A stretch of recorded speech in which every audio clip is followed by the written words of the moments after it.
We're the Plotaholics, ripping plots apart for you. Yeah, well, you know, that's just like your opinion, man.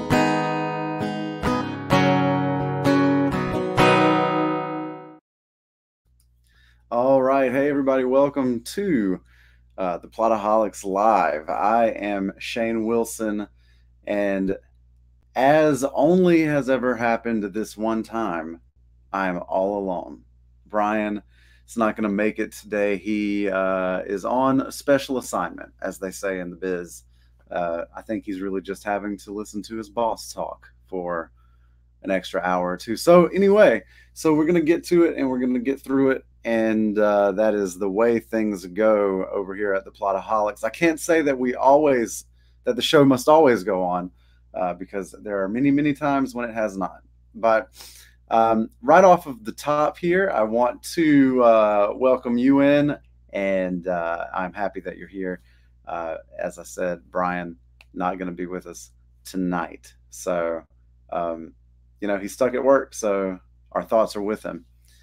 And Mike is here. Mike is in the house. Mike, you're missing Bryan tonight, man. I hate it. I hate that, but I'm glad that you're here because at least I'm not alone in the whole virtual landscape. I want to go ahead and right off of the top get everybody hip to the fact that we are over halfway through at this point. Will Smith Timber. Bad Boys went up on Monday, and if you have not heard that podcast, then you absolutely should, because it includes Bryan and myself going in on Bad Boys, unlike any other movie we've ever gone in on. And we've watched some pretty bad ones. So Bad Boys is up. We are recording Wild Wild West tomorrow night. And then we will be right on the cusp of our October programming, which we are very excited about. Last week, we asked you, the listener / viewer, to vote on your favorite from these 5 films. And out of these 5, we would choose one to analyze on October the 7th for the podcast. Out of these 7 films, out of these 5 films, my bad. Out of these 5 films, it's a lot to deal with when you're doing this by yourself. I got messages coming in all over the place, so you know, I get a little confused sometimes. It is what it is. But anyway, out of these 5 films, the winner is Evil Dead, and there you can see the percentages. It sort of ran away with it, though Poltergeist did stage a late game comeback. It fell just short. So Evil Dead is the film that we will be looking at first in October, on October the 7th. Mike brings up a very good point. Now, you're talking about the Netflix series, I think, right, Mike? The Haunting of Hill House. If it's the Netflix series, then you're absolutely right. It's just a little bit too much for us to cover in one episode of the podcast. So instead, what we decided to do is cover 2 films. So we will be looking at Evil Dead, the original Evil Dead, Sam Raimi directed, and then the 2013, I believe, reboot of Evil Dead. So we are going to do both films in one jam-packed podcast, and you can look for that on October 7th. This is our most ambitious episode since Endgame. So we'll see if we can pack it all in and offer some sort of interesting critique on it in a comparison, contrast, juxtaposition sort of way. So, yeah, so last week, again, the winner, Evil Dead, and it slides right there into our October 7th slot. Now, this week, immediately after our program this evening, we will be opening voting on the October 14th show as chosen by the listeners. And so this week you have a new slate of films to vote on, and that slate of films is as follows: 30 Days of Night, Interview with the Vampire, The Lost Boys, Near Dark, and Queen of the Damned. This is your week 2 second week of October lineup. If you would cast your vote at the Plotaholics website, plotaholics.com, or over on the Facebook page, either one will get you done, and we will count those votes up for next week and let you know what we'll be doing for October the 14th. Really exciting stuff, man. You guys are choosing every movie that we do in October up until the finale, which is the original 1978 Halloween.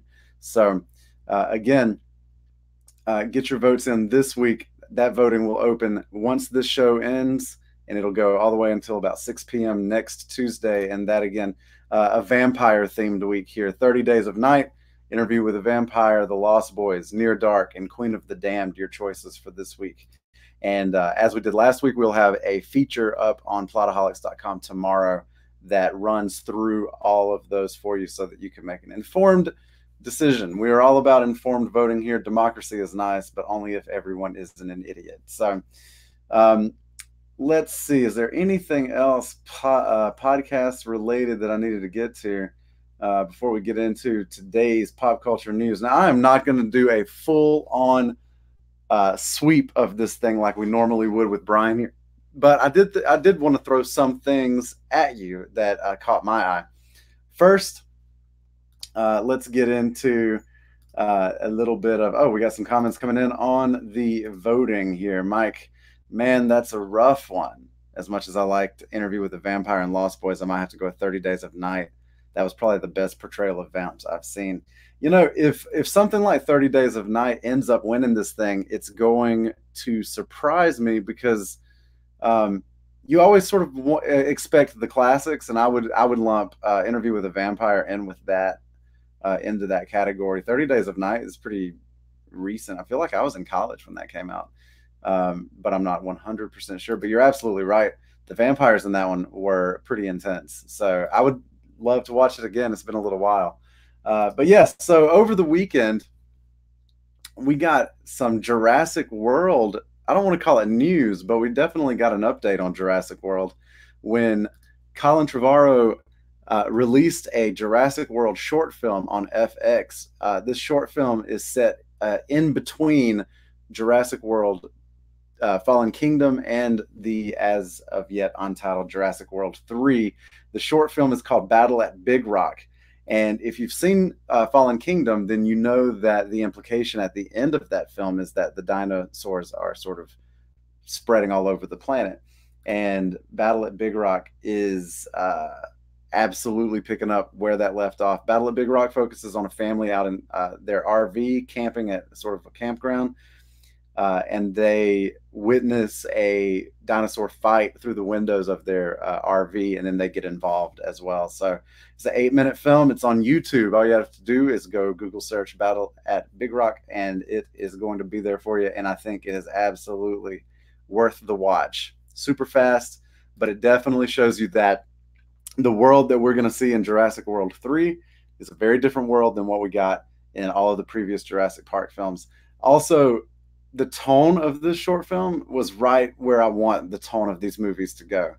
It was way more Jurassic Park and Jurassic Park The Lost World and way less Jurassic World. So really hoping that it holds on to the sort of the horror roots of the original whenever Jurassic World 3 finally does come out. And let's see, time for a real quick rundown of for this week's Stream Wars.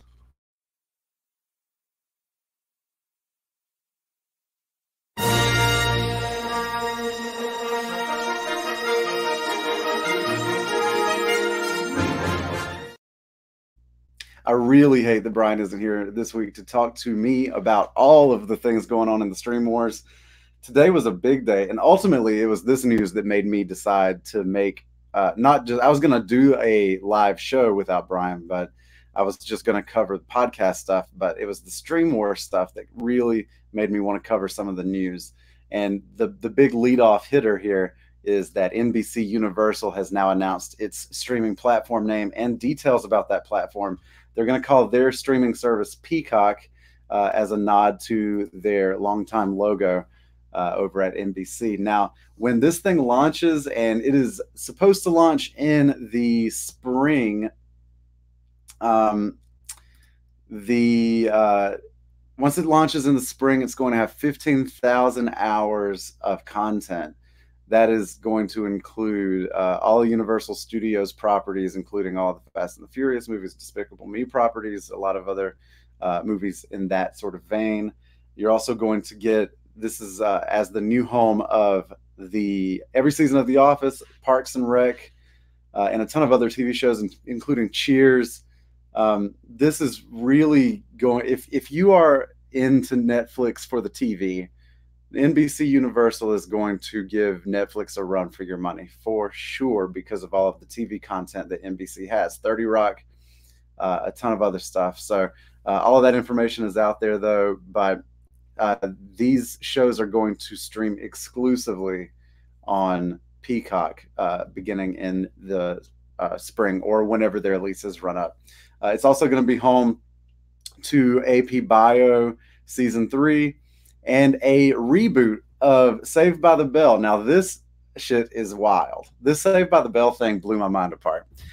They're essentially making Zach Morris the governor of California, and they're covering like busing in this Saved by the Bell reboot. So integration of school districts. It sounds kind of wild, but also pretty interesting. Looks like Bryan is in the comments. Bryan, what is up? Always good to see you there. Also good to see that you are excited about Saved by the Bell. Hey man, Governor Zach Morris may not be the worst thing that we've ever had in leadership, but yeah, man, it seems kind of wild, and a ton of other stuff, like I said, coming to NBC Universal. And let's see, in terms of the streaming wars. Oh, yep, absolutely, Anita, you're right. The Battlestar Galactica reboot. Yeah, they're starting. It looks like NBC Universal is going to try to reboot a lot of their properties.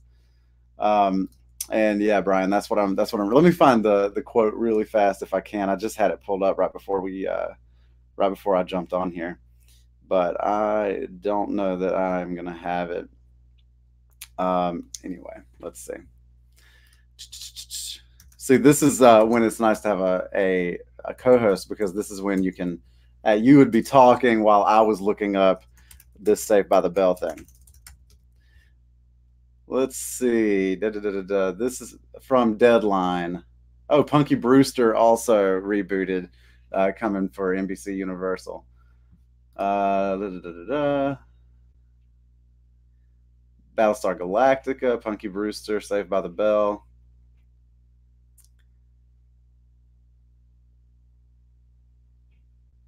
Yeah, I'm not seeing the same thing that I saw earlier. So, oh well. You know what? I hope that Screech is in his cabinet for sure. And I appreciate the love, Mike Faria. Always appreciate the love. But yeah, so that's NBC and Peacock. I get the title, but I don't know if I like it. Do you remember when Apple came out with the iPad, and the first time they released the name iPad, everyone laughed at them because they were like, ha ha ha, pads like periods, and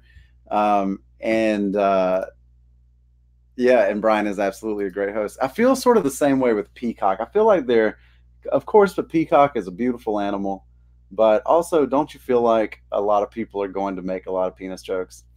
Bryan, I think calling it Flip the Bird would probably have been a much better option for sure. Let's see, moving on in the streaming wars, we have two big purchases, or I guess they're rentals at this point, but Netflix making a move to try to hold on to some of its subscribers, since it's going to be losing literally 8 of its top 10 streamed shows. Netflix makes a bid and wins the rights to stream Seinfeld starting in 2021. That cost them a tidy $500 million to get the rights from Hulu. And then on the Big Bang front, we reported that this was in the works a few weeks ago, but Big Bang has been sold to HBO Max for the streaming rights in a deal with 2.5 Men, I believe, and a couple of other things that totals $1 billion. The Big Bang Theory is going for $600 million on its own. So those are the big ticket deals, man, with in terms of a lot of the movers and shakers going, moving around today.